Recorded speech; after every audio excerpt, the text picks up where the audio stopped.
You know, people assume that going out, staying busy, exploring, hopping from event to event is the sign of a life well lived. But what if that assumption is completely backwards? Imagine this. Every time you step out the door, you're actually draining the very resource that determines whether you grow, create, understand, or meaningfully improve your life. The brutal truth, most people aren't living, and they're escaping the one place where real depth forms, their own mind. Now that's a strange idea, counterintuitive, maybe even uncomfortable. But stay with me, because when you see what one philosopher discovered by staying in rather than going out, it might change the way you think about your time, energy, and even your freedom. So let's start with a man whose daily routine looked incredibly boring until you see what it produced.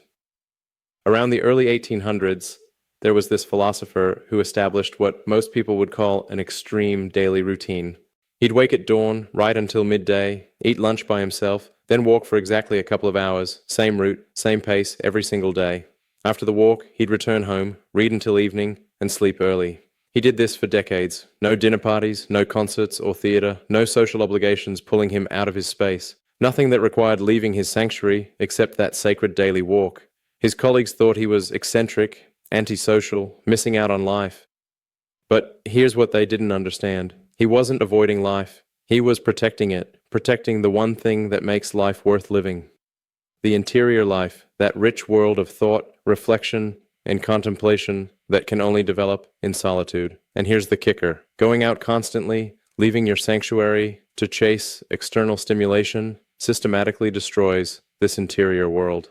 His isolation produced one of the most influential philosophical works in human history, a masterwork that changed how we understand human existence. Meanwhile, his social colleagues, the ones always out and about, produced nothing memorable. Their names are forgotten. Their nights out were meaningless because they spent their lives going out and never discovered what could be built by staying in. You see, there's a pattern hidden in how meaningful work actually develops. The necessity of routine, the requirement of sanctuary, the absolute need for protected time away from external chaos.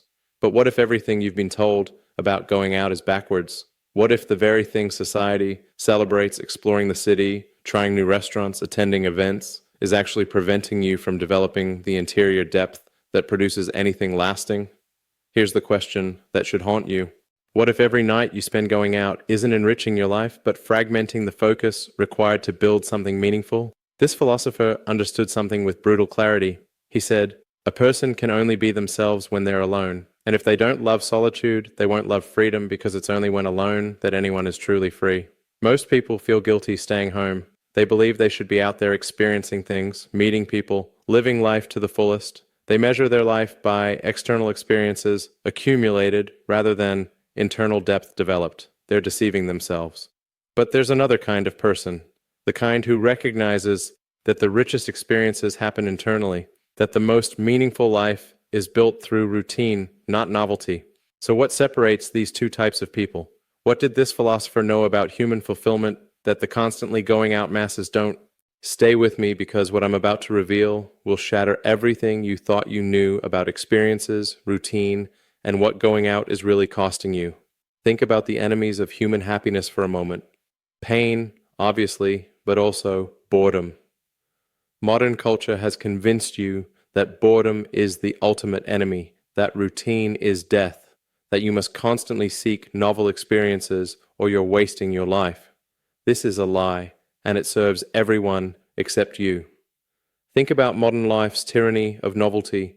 New restaurants you must try, events you should attend, places you need to see, experiences you're supposedly missing out on if you stay home. Social media amplifies this to an absurd degree. Everyone posting their nights out, their adventures, creating this impression that life happens out there, and staying home means missing life. But here's what I've come to understand through decades of building things. True depth comes from repetition, not novelty. Mastery comes from routine, not variety. Understanding comes from sustained focus on the same questions, not constant exposure to new stimuli. The person constantly going out is like someone channel surfing, lots of exposure to different content, zero deep engagement with anything. The person who stays in is like someone reading one profound book repeatedly. Each reading reveals new layers. Understanding deepens, which produces more value, surface familiarity with many things, or deep understanding of important things. There's this ancient wisdom that says to be everywhere is to be nowhere. But going out all the time makes you everywhere. Your attention scattered across dozens of locations, hundreds of experiences, and therefore you're nowhere. No deep connection to place, no sustained relationship with anything. That philosopher's routine created deep familiarity with his environment, the same walk, the same route. On walk number 10,000, you notice things invisible. On walk number 10, your own thoughts become clearer because the external stimulation is constant. Routine creates the mental space where philosophy becomes possible, where understanding can develop through patient contemplation. Novelty prevents all of this. The mind is constantly adjusting to new environments, never settling long enough for deep thought to emerge. The person always going out experiences more. The person who stays in understands more. One has impressive stories about places visited. The other has genuine insight about existence itself. Here's something modern culture has forgotten. Your home isn't just where you sleep. It's your philosophical laboratory, your creative sanctuary. And going out all the time prevents you from developing that sanctuary. Think about what a true sanctuary requires. First, sustained time in the space.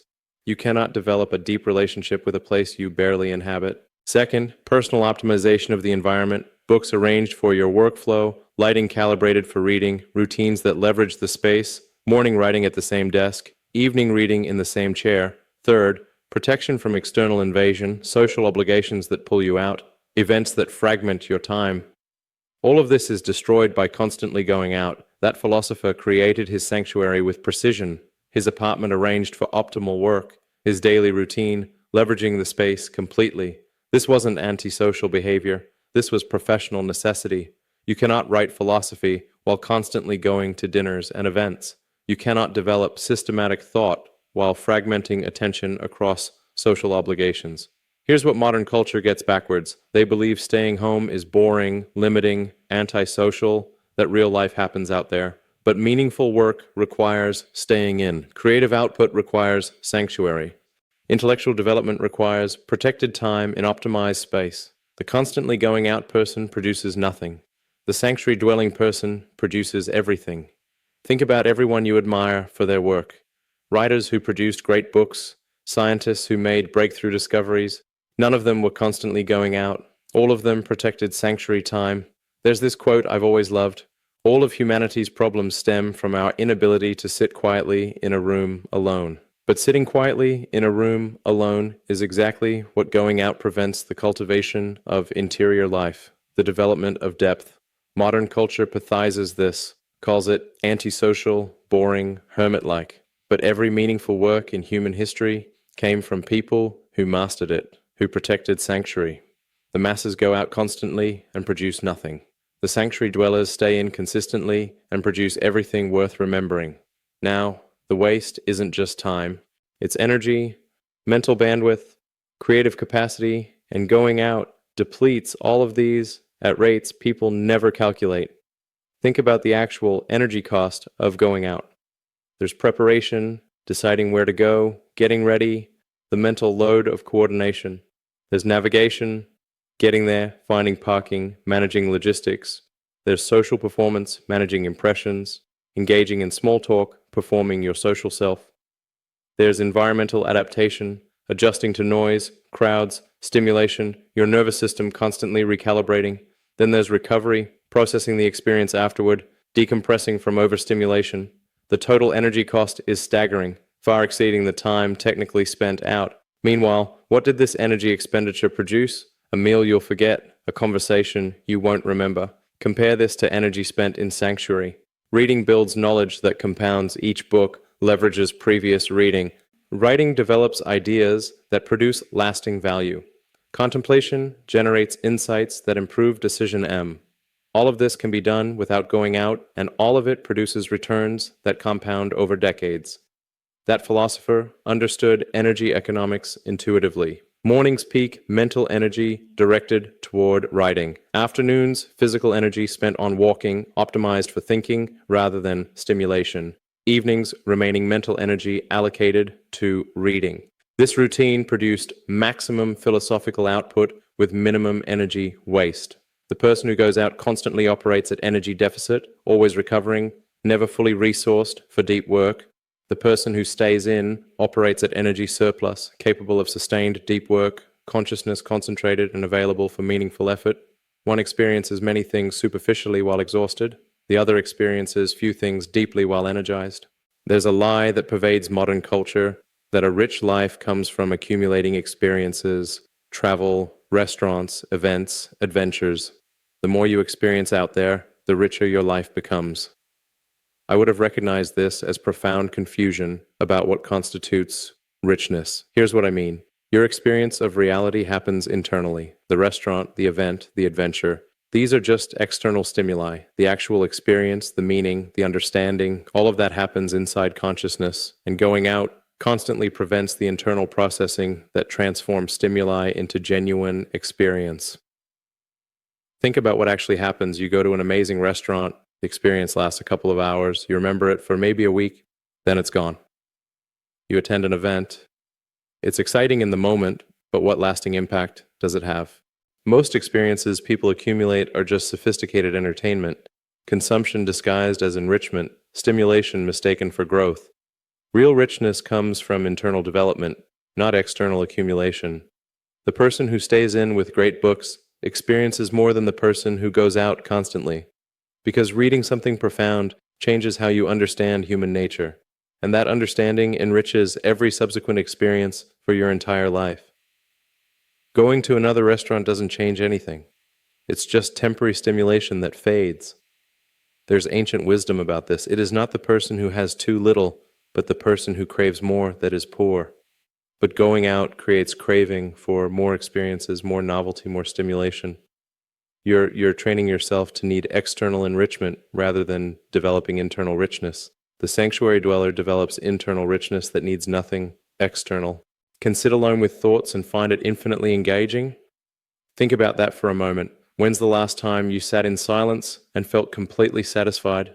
Not bored, not anxious, not reaching for your phone or planning the next thing, just present with your own mind. Most people can't do that anymore. They've been conditioned to believe that if nothing external is happening, they're wasting time. But the opposite is true. The richest moments of human existence happen in stillness, when understanding crystallizes, when patterns become visible, when you finally see what you've been thinking about for weeks or months. You can't buy that at a restaurant. You can't find it at an event.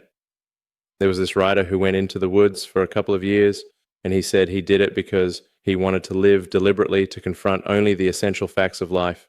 But you cannot live deliberately while constantly going out.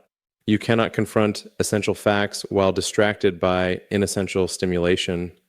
The rich life is built through internal development, through reading that changes understanding, through contemplation that deepens wisdom, not through accumulating forgettable experiences that provide temporary entertainment but no lasting enrichment. So if staying in is so valuable, why don't more people do it? Because there's immense pressure working against you. And this is where things get psychologically interesting. Modern culture makes going out feel obligatory. There's social pressure everywhere. There's this belief that staying in means missing life. This pressure is tyranny, and freedom requires refusing it. Think about the social obligations constantly demanding you go out, dinners with people you don't particularly enjoy, events you're not interested in, gatherings you attend only to avoid seeming antisocial. None of this serves you. All of it fragments the time required for meaningful work. But refusing feels difficult. People judge you. They consider you antisocial, boring, like you're missing out. This is exactly what that philosopher faced, and he refused anyway because you recognize something crucial. Their judgment doesn't matter. Their social pressure doesn't serve your interests. The freedom to stay in is the freedom to build something meaningful, to protect the time required for work only you can do. There's wisdom about this from ancient times. Associate with people who are likely to improve you, but most going out activities associate you with people who don't improve you, who consume your time, who fragment your focus. The sanctuary dweller carefully selects who enters their space, associates only with those who genuinely enrich their thinking. Another piece of ancient wisdom says the goal of life isn't to be on the side of the majority, but to escape finding yourself in the ranks of the insane. But the majority is constantly going out, never staying in long enough to develop interior depth. This is collective insanity, and escaping it requires refusing to go out just because everyone else does. The free person stays in, protects sanctuary, refuses social pressure, builds the interior life that produces meaningful work. Now I want you to imagine something with me. Picture two different paths stretching out from this moment. Down one path lies what culture celebrates, constantly going out, accumulating experiences, always being where things are happening. If you take this path, you'll have impressive stories about places you've been, photos of experiences accumulated, social proof that you're living life. But here's what happens over time on this path. In rare, quiet moments alone, you'll wonder why you feel so empty, despite all these experiences, why you've built nothing lasting, why your interior life feels so impoverished despite your external adventures.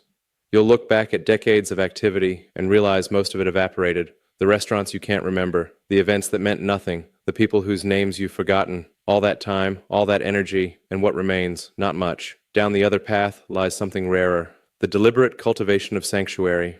Staying in, protecting time, building routine, developing interior depth that doesn't require external stimulation. This path offers no guarantee except one. You will build something meaningful, you'll develop genuine understanding, you'll create work that outlasts temporary experiences. Whether that work is writing, thinking, art, learning a craft deeply, building relationships with real substance, or simply becoming someone of genuine wisdom, it requires this path. There's a saying, talent hits a target no one else can hit. Genius hits a target no one else can see, but you cannot hit unseen targets while constantly going out. You cannot develop the sustained focus genius requires. Very little is needed to make a happy life. It's all within yourself. But what's within yourself only develops through time spent there, through staying in, rather than constantly going out. Now, I know what some of you might be thinking. This sounds isolating. This sounds lonely. But there's a crucial distinction here. Sanctuary isn't isolation. It's intentionality. Isolation is being cut off from connection. Sanctuary is choosing the connections that matter and protecting the space where depth develops. The difference is enormous. When you're constantly going out, you're often surrounded by people but feeling alone. Surface conversations, performative social interactions, exhausting yourself, maintaining relationships that don't nourish you. That's isolation disguised as connection. When you stay in intentionally, you're developing the capacity for genuine connection with yourself, with ideas, and selectively with people who actually enrich your life.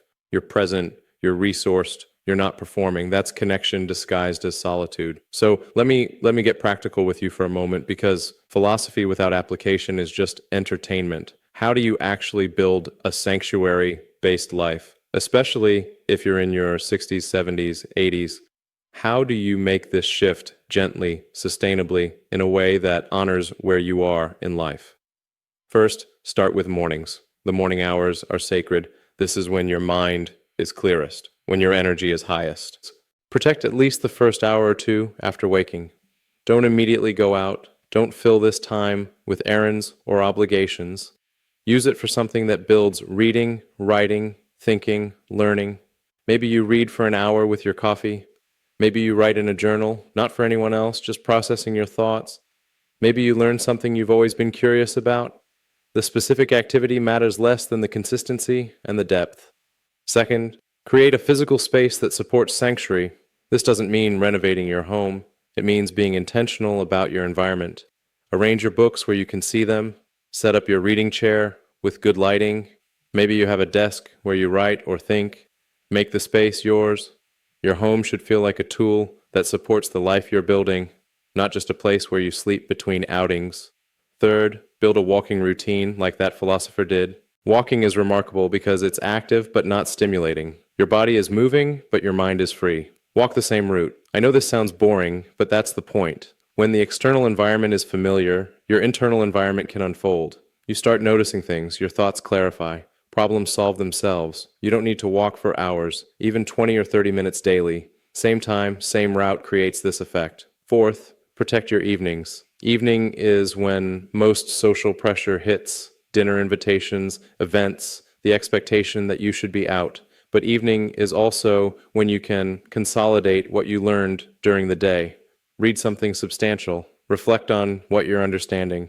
Let your mind settle. If you've spent your whole life going out in the evenings, This will feel strange at first. You might feel guilty. You might feel like you're missing something. That feeling will pass. What replaces it is something much better. Fifth, and this is important, be selective about who you let into your sanctuary. Not everyone deserves access to your time and space. Some people energize you, challenge your thinking, make you better. Most people just consume your resources. It's not cruel to be selective. It's necessary. You're protecting something valuable. The people who genuinely matter will understand and respect your boundaries. Sixth, when you do go out, do it intentionally. Not because you feel obligated, not because you're bored, not because everyone else is. Go out when there's genuine value, a meaningful conversation with someone you respect, an experience that actually enriches your understanding, a necessity that requires it. The difference between going out reactively and going out intentionally is enormous. One drains you, the other serves you. And here's what's beautiful about this approach, especially for those of you in your later decades. You have permission now that you didn't have before. Society expects younger people to be out constantly building careers, networking, performing. But you've already done that. You've already proven whatever you needed to prove. Now you can choose depth over breadth, quality over quantity, understanding over accumulation. This isn't about becoming a hermit. It's not about cutting yourself off. It's about recognizing that your time, your energy, your consciousness, these are finite and precious, and how you spend them determines everything.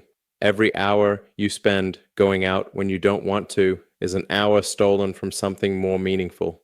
Every obligation you accept that doesn't serve you is energy unavailable for what matters. And here's what happens when you make the shift consistently.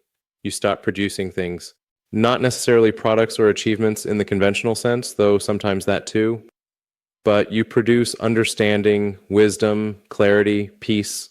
You become someone of substance rather than someone of activity. People will notice, they'll ask you questions differently, they'll sense there's depth there, not because you're performing depth, but because you've actually developed it. Think about what you want your next decade to look like. Do you want to look back on hundreds of forgettable outings? Or do you want to look back on genuine growth, real understanding, work that mattered, time that was truly yours? The constantly going out person experiences many things superficially and understands nothing deeply. The sanctuary dwelling person experiences few things deeply and understands everything more richly. The choice is yours.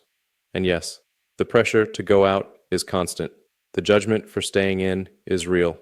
But you can refuse. And in that refusal, you'll discover something profound.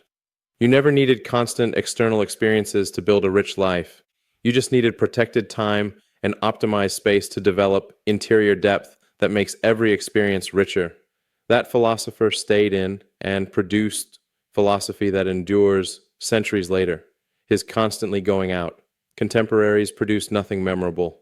The difference wasn't intelligence. It was the courage to stay in when everyone else went out. Now, I want to be clear about something. I'm not saying never go out. I'm not saying every social interaction is worthless. I'm saying be intentional. Protect what matters. Recognize that the culture is lying to you when it says life happens out there. Life happens in consciousness, and consciousness develops in sanctuary. The experiences you accumulate externally are only as rich as the interior life processing them. And you cannot develop that interior life while constantly fragmenting it with external stimulation. So here's what I'm asking you to consider. What if you spent the next month primarily staying in, not as deprivation, but as experimentation? What if you protected your mornings, built your sanctuary, walked daily, read deeply, refused most obligations, and saw what develops? I think you'd be surprised, not just by how much you don't miss the constant going out, but by what emerges when you finally give your interior life space to unfold. Ideas you've been carrying for years suddenly crystallize. Questions you've been asking yourself finally find answers. Peace you've been seeking through activity reveals itself in stillness. This isn't theory. This is pattern recognition from watching how meaningful work actually happens, not just in philosophy, but in science, technology, art, any domain where depth matters. The people producing lasting value aren't the ones constantly going out. They're the ones protecting sanctuary time with fierce intentionality. So, write this in the comments. I choose sanctuary over novelty. Let's see how many of you are ready to stop fragmenting your lives through constant going out. How many are prepared to protect the time meaningful work requires? Because here's the truth. You can keep doing what culture tells you. Keep going out, keep accumulating experiences, keep fragmenting your focus. And you'll end up like most people, exhausted, scattered, wondering where the time went and what you actually built. Or you can choose differently. Stay in, protect sanctuary, build routine, develop depth, and discover what's possible when you finally give your interior life the space it needs. The pressure is constant, yes, the judgment is real, yes, but so is the freedom waiting on the other side of that refusal. If this message resonated with you, if you're ready to protect your time, your energy, and your inner life, then I'd love for you to stay connected with this community. Go ahead and like this video, subscribe, and leave a comment sharing your thoughts. Tell us, do you choose sanctuary over novelty? Your perspective, your experience, your wisdom, it all helps others on the same path. Let's build a space where depth actually matters. Now act accordingly.